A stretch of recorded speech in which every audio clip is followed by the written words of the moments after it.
ना इंडिया में कुछ भी किया किसी ने भी एकेडमिक फील्ड में तो एग्ज़ाम तो ज़रूर दिया, ठीक। मैंने भी बहुत एग्ज़ाम दिए। अभी इंडिया के बाहर सेम चीज़ नहीं है, लेकिन अभी तो हम हिंदी में बात कर रहे हैं, तो इंडिया के बारे में ही बात कर रहे हैं अभी हम, ठीक है। और उन कुछ देशों में जहाँ पे लोग हिंदी समझते हैं, ठीक। चलो, लेकिन इसके बारे में बात करना ज़रूरी है। अभी मैं ये नहीं बात करूँगा कि गेट एग्ज़ाम का तैयारी कैसे करते हैं, लेकिन मैं ये बात ज़रूर करूँगा कि कॉम्पिटिटिव एग्ज़ामिनेशन की तैयारी करने में इंसान क्या क्या सीख जाता है। अब ये सारे चीज़ भी नहीं बोलूँगा कि चलो प्लानिंग सीख जाता है, मैनेजमेंट सीख जाता है, हार्ड वर्क करना सीख जाता है, हार्ड वर्क के बाद रिज़ल्ट मिलता है, ये समझ में आ जाता है उसे, ठीक है। ये सब चीज़ बोला गया है पहले, ठीक है। नहीं बोला गया है, नहीं सुना है, नीचे कमेंट करो, मुझे बता दो। और बाय द वे अभी तक सब्सक्राइब नहीं किया तो अपना क्या बोलूँ मैं, चलो छोड़ो। तो कॉम्पिटिटिव एग्ज़ामिनेशन से मेनली क्या फ़ायदा होता है लॉजिकली, ठीक है। लॉजिक पे आते हैं। ये क्या है ना कि मैंने बहुत लोगों को देखा अपने करियर में, ठीक है, जो कॉम्पिटिटिव एग्ज़ामिनेशन दिए और जो नहीं भी दिए। जो कॉम्पिटिटिव एग्ज़ामिनेशन नहीं दे के भी कोर फील्ड में है, ऐसा भी हो सकता है, कैंपस प्लेसमेंट, ऑफलाइन प्लेसमेंट, जो भी है, वैसे लोगों को भी देखा मैंने। लेकिन जिन्होंने भी गेट जैसे कॉम्पिटिटिव एग्ज़ामिनेशन का तैयारी किया है, एक बात पक्का है कि उनका अंडर ग्रेजुएशन का जो सिलेबस कंप्लीशन है वो काफ़ी सॉलिड होता है। क्योंकि जिन्होंने कॉम्पिटिटिव एग्ज़ामिनेशन का तैयारी नहीं किया, वो एक सेमेस्टर पढ़ते हैं, वो सेमेस्टर पास करते हैं, नेक्स्ट सेमेस्टर पढ़ते हैं, पहले सेमेस्टर को भूल जाते हैं। लेकिन जिन्होंने भी गेट एग्ज़ाम का तैयारी कर लिया, उन्होंने पूरा 4 साल एक एग्ज़ाम की तरफ फोकस किया है। उन्हें ये सब्जेक्ट आता है, दूसरा सब्जेक्ट नहीं आता, ऐसा कभी नहीं होगा। अगर अच्छा से जम के तैयारी कर लिया किसी ने, तो उन्हें वो इंजीनियरिंग का फील्ड आता है अंडर ग्रेजुएट लेवल पे। ऐसा नहीं बोलूँगा कि हाँ एप्लीकेशन आ जाता है, सब कुछ आ जाता है, जीनियस है, साइंटिस्ट बन गया, ऐसा कुछ भी नहीं है, ठीक। लेकिन उन्हें अंडर ग्रेजुएशन का सिलेबस बहुत ही पक्का हो जाता है।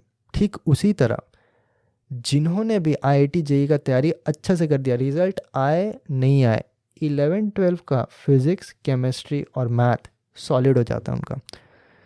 अगर फिज़िक्स, केमिस्ट्री और मैथ ये बॉक्स है ना, तो इसके अंदर का 100% उनका क्लियर हो जाता है अगर उन्होंने तैयारी कर लिया। क्योंकि सेम चीज़ है ना, ऐसा नहीं है कि ठीक है मिड टर्म दिया, फिर फाइनल एग्जामिनेशन दिया, फिर भूल गए।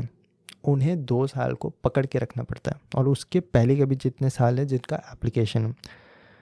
तो इस तरह से कॉम्पिटिटिव एग्जामिनेशन जो है, मानो या ना मानो, अच्छे स्टूडेंट्स बना रहा है। और मैं बता रहा हूँ ये बात अमेरिका पहुँचने के बाद, कि अमेरिका में जिनका एजुकेशन किया हुआ है, चूँकि उनके लाइफ में कभी भी ऐसा कॉम्पिटिटिव एग्जामिनेशन नहीं आता, वो सब कुछ भूल चुके रहते हैं। जब तक उनका अंडर ग्रेजुएशन ख़त्म होता है, वो 3rd सेमेस्टर तो कब का भूल गए। बेसिक हीट ट्रांसफ़र भी उन्हें याद नहीं है, बेसिक फ्लूइड मैकेनिक्स भी याद नहीं है उन्हें।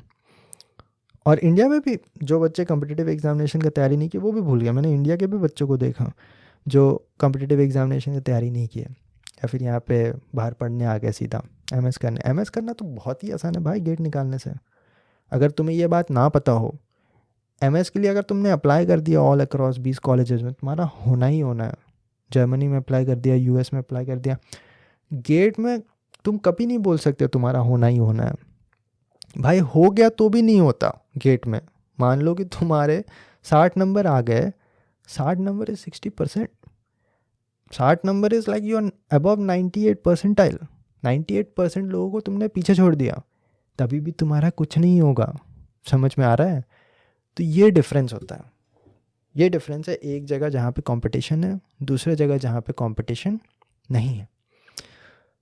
तो जब तुम इस कंपटीशन के लिए ढंग से तैयारी करते हो, तब तुम्हें वो सब्जेक्ट को और वो ब्रांच ऑफ इंजीनियरिंग को या फिर ब्रांच ऑफ साइंस को अच्छी तरीके से समझना पड़ता है, प्रॉपरली, कॉन्सेप्चुअली। तो वो अंडर ग्रेजुएशन सिलेबस को बहुत पक्का कर देता है, और ठीक उसी तरह 11-12 के पोर्शन को, हाई स्कूल को तुम्हारा बहुत मजबूत कर देता है। ये चीज़ है कॉम्पिटिटिव एग्जामिनेशन का फ़ायदा। अब फ़ायदे हैं तो ऑब्वियस सी बात है, कुछ ना कुछ घाटा भी होगा ही। घाटा उसी में छुपा हुआ है कि तुमने बेसिक को तो बहुत मजबूत कर दिया, 18 साल 19 साल, और पहले से ही चलते हैं, IIT JEE से ही चलते हैं, 16 साल का एज, 17 साल का एज, 18, 19, 20, 21, 22, सबसे ज़्यादा शाइनी पार्ट है तुम्हारा ब्रेन का। इंक्विजिटिव हो तुम, यंग हो, क्वेश्चंस है तुम्हारे दिमाग में, कुछ करने की इच्छा है, तुम्हें पता है कि तुम क्या कर सकते हो इस लाइफ में, तुम्हें एक्सप्लोर करना है बहुत सारे चीज़ों को। वो सारा चीज़ गया गटर में, क्योंकि जब तक तुम कॉम्पिटिटिव एग्जामिनेशन का तैयारी कर रहे हो तुम्हारे पास कभी टाइम नहीं रहेगा इधर उधर घूम के देखना।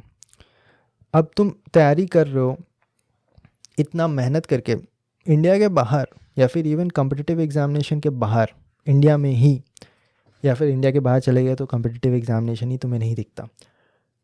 कभी भी तुम्हें कोई ऐसा नहीं मिलेगा कि 12 घंटा हम पढ़ाई कर रहे हैं और 6 महीना, साल, 2 साल तक हम कर रहे हैं। ऐसा कभी भी नहीं होता। इंडिया में देख लो, 6 क्लास से तो IIT JEE का तैयारी करना स्टार्ट कर दिया, सही है गलत है जो भी है, लेकिन इतना एफर्ट दे दिया एक पर्टिकुलर चीज़ में तो उसका तो मास्टरी हो जाएगा ना यार। सिंपल सा बात है कि कोई भी चीज़ को मास्टर करने के लिए क्या चाहिए, 10,000 घंटा। यहाँ पे तो कितने घंटे लगा दिए उस तरह के, ठीक है, तो वो तो भाई पक्का हो जाएगा, सॉलिड हो जाएगा। लेकिन भाई क्वेश्चन पूछने का आदत, सोचने का आदत, बॉक्स के बाहर, इंस्ट्रक्शन के बगैर। दूसरा प्रॉब्लम यही है कॉम्पिटिटिव एग्जामिनेशन का, पूरा रास्ता चिकना बना रखा है कोचिंग इंस्टीट्यूट्स ने, तुम्हें ये करना है, ये करना है, ये करना है, ये सारे प्रॉब्लम सॉल्व कर लो, ये सारे टेस्ट सीरीज दे दो। भाई तुमने खुद से कब सोचा क्या करना है? उस बंदे को बोलो जॉब छोड़ो आज बिजनेस स्टार्ट करो, कुछ नहीं समझ में आएगा उसे। बोलेगा बिजनेस स्टार्ट करने का कोचिंग इंस्टीट्यूट कहाँ है? नहीं है, बना नहीं। समझ में आया? एजुकेशन के पीछे कोचिंग इंस्टीट्यूट का इंडस्ट्री क्यों बन गया? लाखों लाख लोग तैयारी कर रहे हैं तो प्रैक्टिकल है, लाखों लाख लोग स्टार्ट कर रहे हैं क्या बिजनेस? नहीं ना। अगर कर रहे होते तो वहाँ भी कोचिंग इंस्टीट्यूट बन जाता, ठीक है। और दूसरा गवर्नमेंट एग्ज़ाम का पागलपन और गवर्नमेंट कॉलेज का पागलपन तुम्हें पता ही है, इंडिया के हो तो हो गई मोस्ट लाइकली, तो समझ में आ रहा है। फ़ायदा है तो घाटे भी हैं, लेकिन भाई ये फ़ायदा जो है वो कहीं और नहीं मिलेगा। तो किसी तरह तुमने अगर घाटों को कंपनसेट कर दिया, बहुत सारे एग्जाम्पल हैं, लेकिन अभी मैं बैठा हूँ तो अपना ही लेता हूँ। जॉब छोड़ दिया ना मैंने 25 साल के एज में, 2 एग्ज़ामिनेशन तो मैंने बार्क और इसरो के क्रैक किए ही, गेट को भी 3 बार क्रैक किया मैंने, IIT बॉम्बे में भी एडमिट हो गया था मैं। तो सारे वो चीज़ किए जो कन्वेंशनली करना चाहिए था या करना पड़ा मुझे, ठीक है। और सबसे बड़ी बात है कि इट वाज 100% फेयर। कहीं भी कोई भी ऐसा नहीं कि धांधली हो गया एग्ज़ाम में, भाई मैंने तो अच्छा किया था लेकिन पीछे किसी को जैक लग गया और उसका निकल गया। भाई नेशनल लेवल एग्जामिनेशन में इट इज़ 100% फेयर। बल्कि बार्क और इसरो जहाँ पे मैंने काम किया था वहाँ तो कोटा भी नहीं था, समझ रहे हो?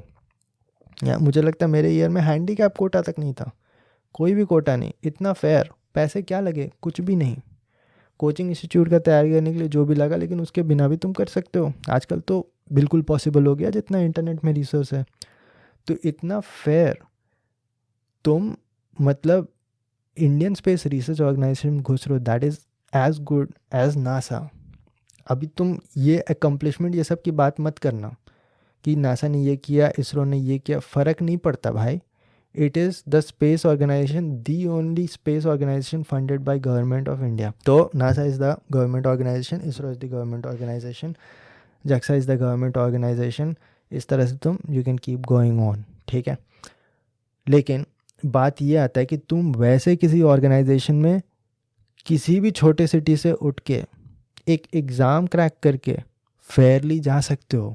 100 रुपये थे एप्लीकेशन फ़ीस इसरो के उस साल 2018-2017 जब मैंने दिया था। अभी 200 कर दिया है, चलो ठीक है, वो तो तुम्हें पता ही है कि रुपए का क्या हालत हो रहा है। लेकिन कोई भी कर सकता है ना, ये बेनिफिट को तुम भूल नहीं सकते।